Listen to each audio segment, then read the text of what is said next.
Pero kayo po, wala kayong personal na pananaw kung ano dapat ang gagamitin sa death penalty. Para po ano sa mas akin pabor na- kayo? Ano mas pabor kayo sa hanging, sa firing squad o sa electric chair o lethal injection? Para po sa akin, sa ngayon, nananaig po yung hanging or firing squad. Dahil mura o dahil makakasilbi ng magandang... Sisipain lang po yung upuan.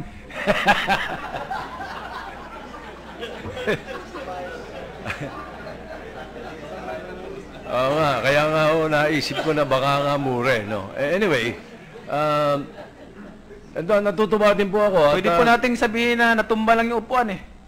Mr. President, itong privilege speech ko na yung hapon na ito ay napaka-importante to linawin, napaka-importante na linawin sa lahat ng mga nag-o-oppose o ano bang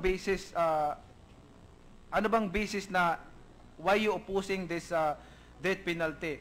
Are you opposing for religious belief or are you opposing for the Constitution, sa batas natin?